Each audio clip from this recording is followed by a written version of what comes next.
Short yardage situation. Here's Charles.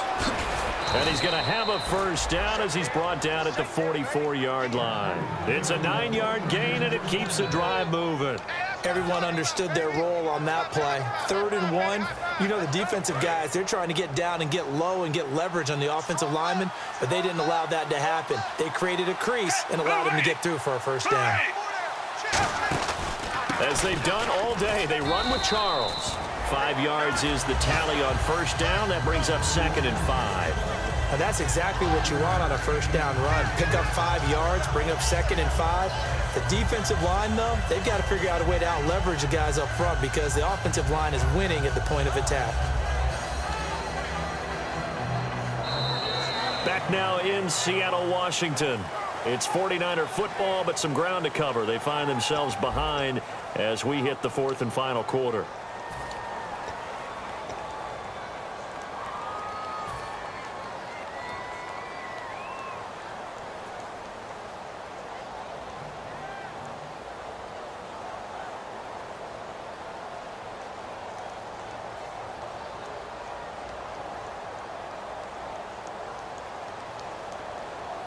Second down to the offense, needing 5 yards.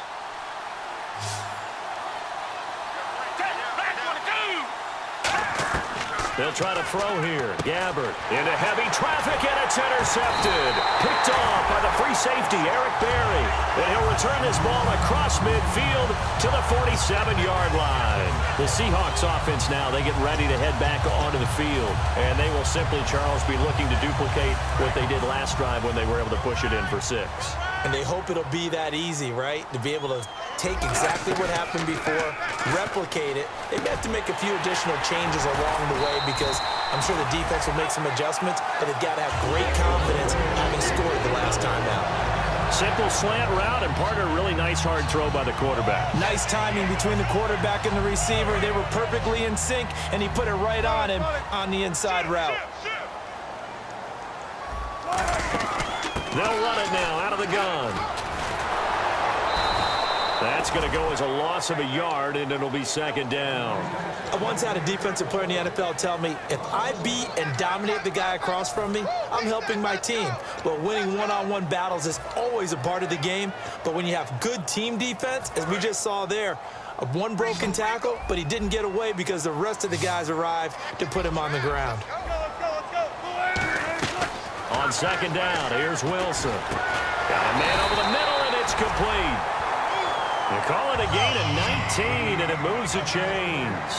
And when you're playing a quarterback with some experience and some moxie, you enter the danger zone when you decide to blitz him because if he's able to diagnose as he did on that play, he can hurt you downfield. And no escaping this time as he'll go down. They got him for a sack. They dial up the corner blitz that time, and it delivers to the tune of a 9-yard loss.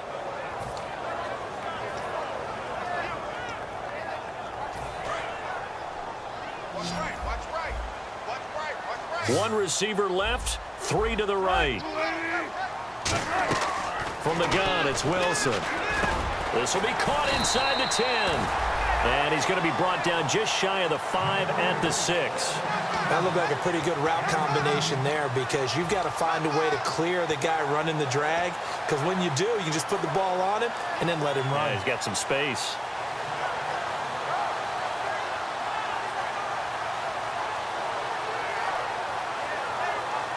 And the next snap coming inside the red zone here. Wilson now off the bootleg. And that is incomplete. And that was a nice play. He knocked it away, but obviously you want the interception in this situation. You want to take away any chance that they have any decision to make on 4th down. But things happen so quickly in the end zone in this compressed area of the field that you're just happy to knock it away and not allow a touchdown. So a big one there as that gives them a little cushion. And you know, here in the 4th quarter, the fact that they were able to bleed some time off the clock and put points on the board, even if it's only 3, that could turn out to be the drive that ultimately wins them the game.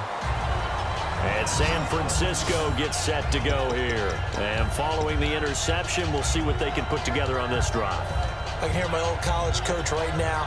He always used to tell us before every game, the team making the fewest mistakes will win. What they're hoping is that that last mistake is their only one of the game. Coaches, that's all they talk about, turnovers, right? Minimizing those and maximizing opportunities. They go back to the air here after the INT on the last drive. And Garrett Selleck here on the completion. 15 yards on the pickup there. And it'll be first down 49ers.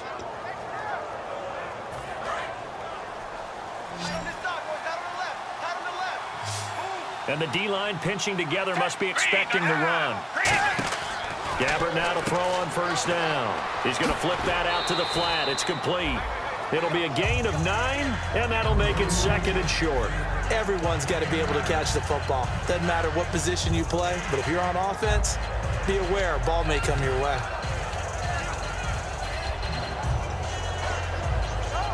Second and very short here, less than a yard.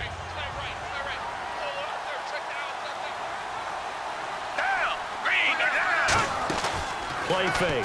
Gabbert fighting him off. Just ran right through the trash. On the run, he'll let this go deep right side. Marcus Wheaton was the one he was looking for. And it's third and short. One of the toughest things about playing defensive back is pattern reading, trying to figure out what they're doing. And on that one, they had the fly, just sending a guy downfield with the in route accompanying it, what people call a dagger route, trying to hit the guy underneath after the clear out. In this case, though, they're not able to get it done. Yeah, they said forget the underneath route. They went for the guy on the fly, but as you said, incomplete. Smith, the man in motion left.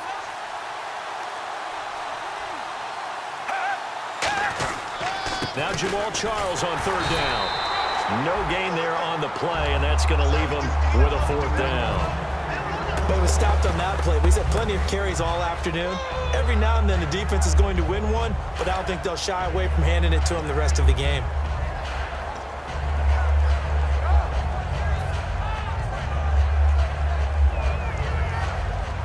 And they're indeed going to go for it here on fourth down. So trailing here in the last quarter. Let's see how this plays out. Here we go with Charles. Jamal Charles stopped on fourth down. And the Seahawks, they'll get the football back in outstanding field position.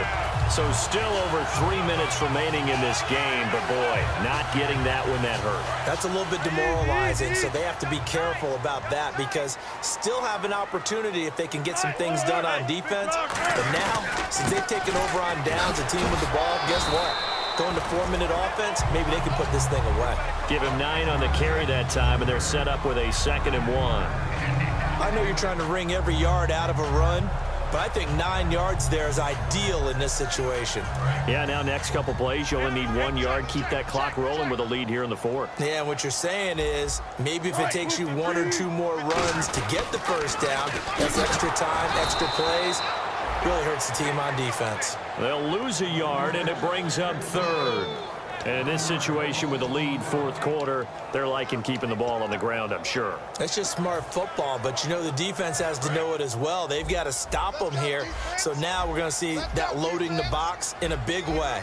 6, 7, 8, 9, whatever it's going to take. And the Niners get there and bring him down. Aaron Lynch in there to take him down and to take us to the 2-minute warning. Time for a break. We'll come back and see this one out after this. The Seahawks send out their punter, as he should be able to pin him back deep here with his first punt.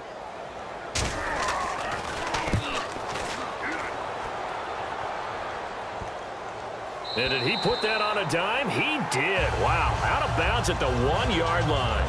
And San Francisco gets set to go here. And last time they were very fortunate, this offense. They went for it on fourth, turned it over in their own territory, but the other guys held up. They didn't give up any points. So how about the guy with the #1 headset on the sidelines, the head coach? That was planned going into it, not necessarily to not get the first down or to have the defense have to hold But he up. trusted his defense. Trusted his defense very much, and I think that's how he's going to play this game. Go for it, be aggressive, because I've got the wild bunch backing me up over here on my own sideline. Now we'll see what his offense can do. And the offense moving quickly to the line. One receiver left, 2 to the right. To throw, Gabbert, flushed out right. Call it a gain of 3, and they'll be faced with a 3rd and inches. Okay, he's not going to get the first down, but this is still a nice job of buying some time and then running to get to the sideline and get out of bounds and avoid the big hit.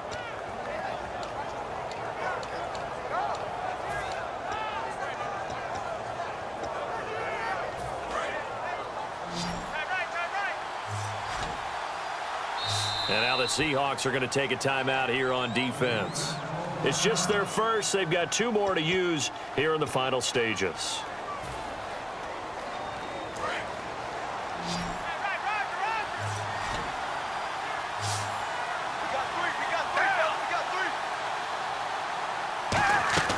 Third and short yardage. Gabbert. And he locates Wheaton, complete. And a nice gain of 21 yards. He's such a good route runner. Shows it there on 3rd down. Very proficient and a good pass. And you know what I've observed over the years in the NFL? The better a route runner you are, the more confidence your guy's going to have in you to go to you in important times because he can trust you being in the right spot, and they connected there and picked up a first down. And when all else fails as a defender, when you're not there in the coverage, your best friend is exactly what we saw there. A big play shot taken by the offense. Unfortunately, it ended in a big drop. 2nd down following the incompletion. Throwing again. Gabbert on 2nd and 10. Escaping the pressure right. And he'll get it out near the 40 to the 39. 7 yards on the play. And they're going to have a 3rd down. And quickly, they get to the line. Well, he's proven real effective running the football. No one open, don't force it. Just get what you can, and that's what he's done very well in this game. Throwing, Gabbert. Wheaton with a catch right side. 8 yards there and a first down. Would it be safe to say that as precise as routes are supposed to be run in the NFL, maybe they're not quite as precise in college ball? That's accurate, yeah. And I think we saw a college route in the NFL there. Just find the soft spot, find the dead zone, and find the first down. And that's what he just did. As tight ends go, he might not provide the super flashy plays very often, but he's pretty reliable, usually an excellent target, and normally catches what's thrown to him, but he didn't on that play.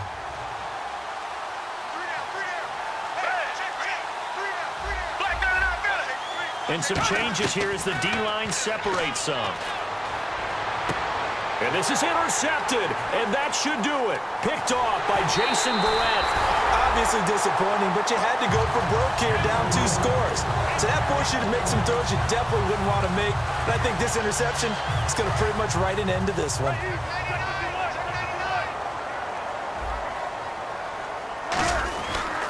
And they'll go with the ground attack here. And able to push his way forward here for a good little gain. It's a 6-yard gain on the ground, and that'll make it 2nd and 4. Well, Charles, the forecast called for rain throughout the entire game, and we got rain throughout the entire game. But these two teams, they had fun getting dirty out there. They love the slop. Did you trust the forecast ahead of time? Or are you one of those guys that's skeptical about it, or did you trust it? But when I saw just a big blob of green on the radar, I said, okay, let's trust. Yeah, and that's why I'm glad you took my advice. Got your notes laminated, because, you know, open-air booth, that rain can affect us as well, although not as much as the guys on the field. But let's face it, it's kind of fun to watch these types of games, isn't it? It is. By the way, how impressive is it that you travel with a laminator? I didn't even know there was a portable laminator. The things that you learn. Golly, wise beyond his years.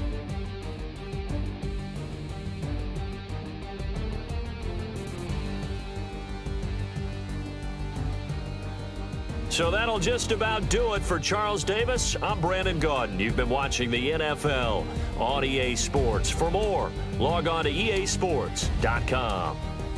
It's a win for the Seahawks here as we say so long from Seattle.